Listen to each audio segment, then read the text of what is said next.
오늘의 10분 말씀. 어머님 병실에서 녹음하게 되었습니다. 양해 부탁드립니다. 시편 119편 97절부터 112절까지입니다. 앞선 두 연에서는 시인이 가장 두려운 순간, 죽음 같은 상황 속에서 하나님의 말씀을 끝까지 붙잡으며 다시 살아난 고백을 살펴보았습니다.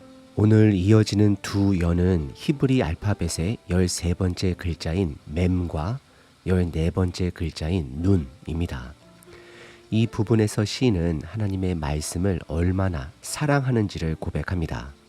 그리고 그 말씀이 자신의 삶에 어떻게 빛이 되었는지를 이야기합니다.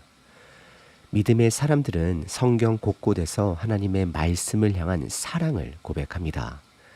사실 말씀을 사랑하다는 표현은 어떤 사람에게는 조금 이상하게 들릴 수 있습니다. 마치 제품 설명서를 사랑한다고 말하는 것처럼 말이죠. 하지만 성경은 단순한 지혜의 책이 아닙니다. 그 말씀 안에는 삶을 뛰어넘는 구원의 생명의 이야기가 담겨 있기 때문입니다. 물론 세상에도 훌륭한 지혜서들이 많습니다. 하지만 그런 지혜들은 이 땅에서의 조언에 그치곤 합니다. 궁극적인 구원에는 생명에는 이르지 못합니다. 성경이 말하는 구원이란 태초 아담과 하와 이후 깨진 하나님 아버지와의 관계를 다시 회복하는 것입니다. 그래서 성경은 단지 어떻게 살아야 할지를 알려주는 책이 아닙니다. 그 말씀을 통해 끊어진 관계가 다시 이어지고 그 안에서 살아있는 생명이 흘러나옵니다. 그리고 그 생명은 우리의 삶 속에서 실제로 이어지고 관계 속에서도 나타납니다. 그런데 안타깝게도 저를 포함해 많은 믿음의 식구들이 이 사랑을 깊이 경험하지 못한 채 때로는 의무처럼 말씀을 대하곤 합니다. 마치 숙제를 하듯 말씀을 보는 것이죠. 오늘 본문에 나오는 두 시인의 고백을 통해 우리는 다시 한번 질문해 봐야 합니다. 나는 정말 말씀을 사랑하고 있는가? 그리고 그 말씀이 내 삶을 비추는 빛이 되고 있는가? 말씀을 사랑한다라는 것은 단순히 성경 지식을 아는 것이 아닙니다. 그 말씀이 나의 선택, 관계, 미래를 보는 눈이 되어준다라는 뜻입니다. 성경이 말하는 세계관을 갖게 되는 것입니다. 하나님의 마음으로 세상을 바라보는 시각입니다. 오늘 본문을 통해 다시 한번 점검해 보시길 바랍니다. 여러분들에게 말씀이 빛이 되고 있습니까? 첫 번째 본문은 히브리 자음 가운데 13번째 글자인 mem입니다. 97절부터 104절까지입니다. 97절 첫 구절부터 마음을 울립니다. 내가 주의 법을 어찌 그리 사랑하는지요. 내가 그것을 종일 읊조리나이다. 시인은 감정이 복받친 듯 말씀에 대한 사랑을 절제 없이 고백합니다. 맴 연의 특징은 두 가지입니다. 먼저 이 연에서는 시인이 어떤 간구도 하지 않습니다. 8절 모두 다양한 방식으로 말씀을 사랑한다라는 고백만 이어집니다. 시편 119편 전체를 보면 시인은 여러 곳에서 말씀을 향한 애정을, 사랑을 드러냈습니다. 14절에서는 보물을 발견하는 기쁨이라 표현했고 16절에서는 주의 율례들을 즐거워하겠다라고 선언했습니다. 54절에서는 말씀이 나의 노래가 되었다라고 말하고 72절에서는 말씀은 수많은 은금보다 낫다라고 고백했습니다. 하지만 맴연에서는 이전보다 더 깊고 더 직접적이고 적극적인 사랑의 고백이 담겨 있습니다. 두 번째 특징은 그 사랑이 단순한 감정이 아니라 삶의 태도로 드러난다는 것입니다. 우리가 흔히 아는 사랑은 감정에 치우친 경우가 많습니다. 드라마에서 보던 남녀 간의 마음을 표현하는 걸 주로 떠올리기 쉽습니다. 그런데 성경이 말하는 사랑은 다릅니다. 그건 감정뿐만 아니라 방향입니다. 하나님이 어떤 분이신지를 깨닫고 그분께 반응하며 그 사랑을 배워가는 삶의 자세입니다. 하나님이 신실하시듯 우리도 신실하신 삶으로 그 사랑에 응답하는 것, 그게 바로 성경이 말하는 사랑의 열매입니다. 이제 시인은 왜 우리가 하나님을 사랑해야 하는지 5가지 이유를 들려줍니다.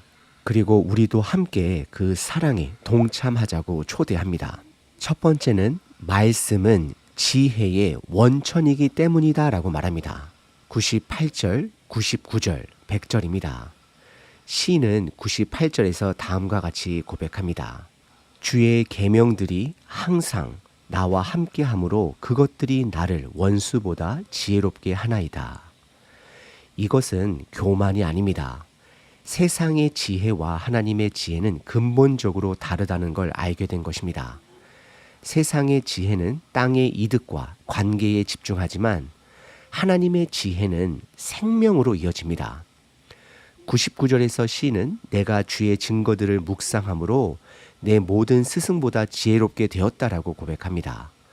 100절에서는 주의 법도를 지킴으로 나의 명철이 노인보다 낫다라고 고백합니다. 고대에는 노인을 통찰력의 상징으로 여겼습니다.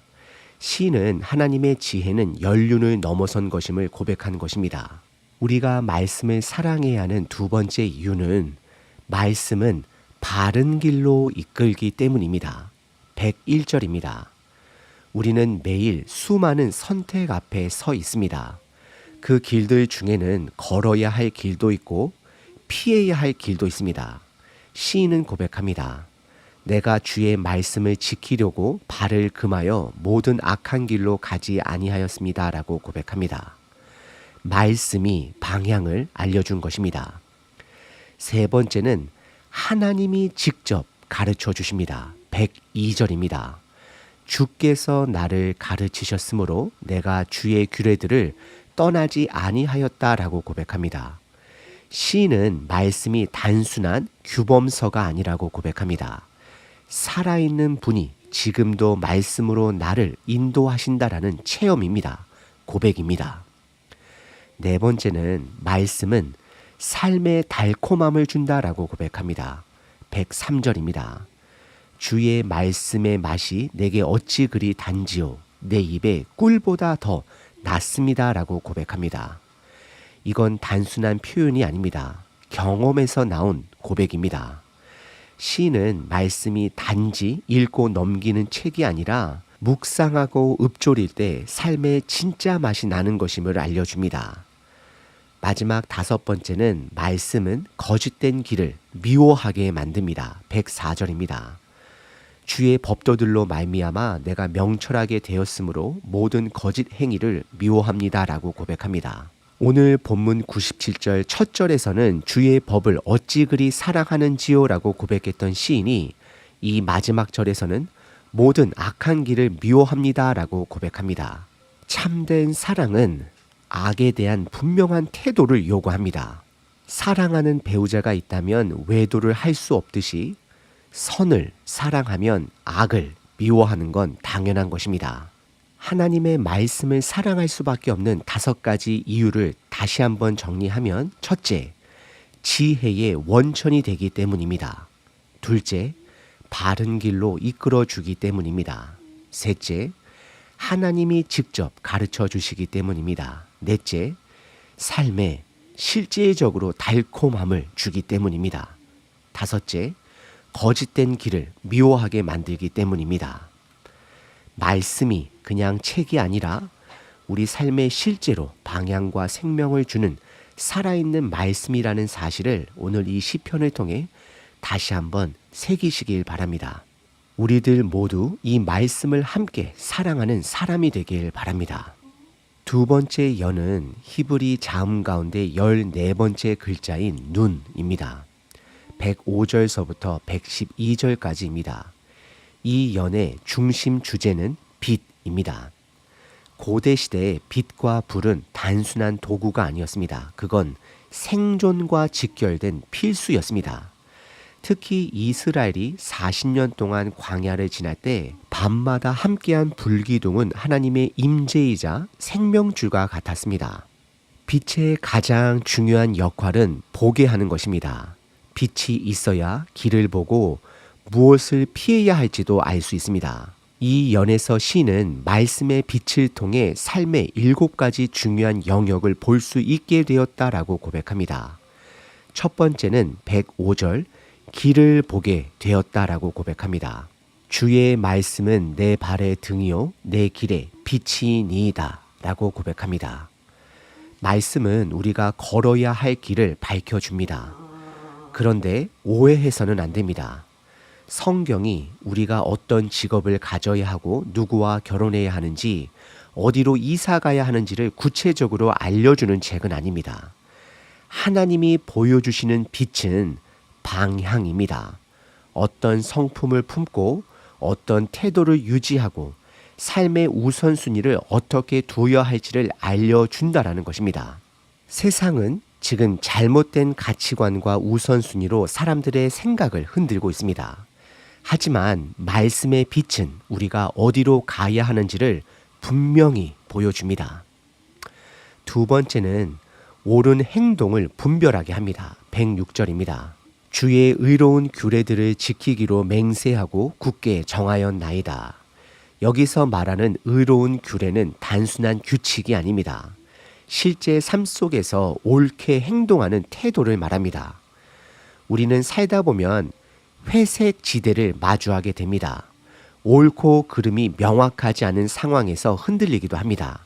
그럴 때 시인은 말합니다. 말씀이 그 회색을 밝혀준다.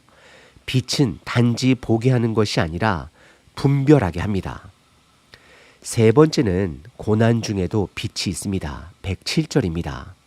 나의 고난이 매우 심하오니 여호와여 주의 말씀대로 나를 살아나게 하소서. 시인은 고난의 이유를 분석하지 않습니다.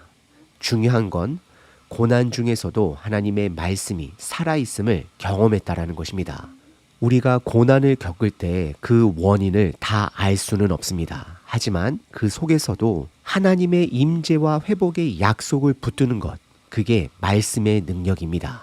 네 번째는 올바른 예배를 알게 합니다. 108절입니다. 내 입이 드리는 자원하는 찬송을 받으시며 여호와여 주의 법들을 내게 가르치소서. 시인은 자발적인 찬양과 말씀 훈련만이 참된 예배라고 고백합니다. 말씀과 찬양은 분리될 수 없습니다. 말씀은 우리들이 받아들이는 것이고 찬양은 그 말씀에 대한 우리의 합당한 반응입니다. 참된 예배는 삶으로 드리는 말씀의 중심의 찬양입니다. 다섯 번째는 위험을 분별하게 합니다. 109절입니다. 내 생명이 항상 위기에 있사오나 나는 주의 법을 잊지 아니하나이다. 시인은 자신이 늘 위험 속에 있다고 말합니다. 여기서 말하는 위험은 단지 외적인 위험만이 아닙니다. 죄로 인한 내면의 위험, 영적인 위기까지 포함됩니다. 세상은 그 위험을 감추려 하지만 성경은 그것을 드러냅니다. 말씀이 없으면 우리는 위험 자체도 인식하지 못합니다. 여섯 번째, 참된 적이 누구인지를 보여줍니다. 110절입니다. 악인들이 나를 해하려고 올무를 놓았사오나 나는 주의 법도들에서 떠나지 아니하였나이다. 시인은 실제로 생명의 위협을 받고 있습니다. 하지만 더 깊이 보면 이 모든 위협의 궁극적인 적은 영적인 전쟁, 대상, 마귀라는 사실을 알게 됩니다. 우리가 싸워야 할 대상은 사람이 아니라 보이지 않는 악한 세력입니다. 성경은 이런 영적인 싸움의 본질을 알려주고 물질적 성공이 아닌 영적인 승리가 진짜 중요함을 가르쳐 줍니다. 마지막 일곱 번째는 말씀은 참된 유산이 됨을 고백합니다. 111절, 112절입니다. 주의 증거들은 내가 영원히 기업으로 삼은 것이니 이는 내 마음의 즐거움이 됨이니이다. 내가 주의 율례들을 영원히 행하려고 내 마음을 기울였나이다. 시인은 이제 마지막 고백을 합니다. 그의 유산은 바로 하나님의 말씀이라는 것입니다. 우리는 보통 집이나 재산을 유산으로 생각할 수 있지만 시인에게 가장 소중한 유산은 주의 말씀이었습니다. 그 말씀이 삶의 기쁨이 되었고 끝까지 지켜가야 할 약속이 되었습니다.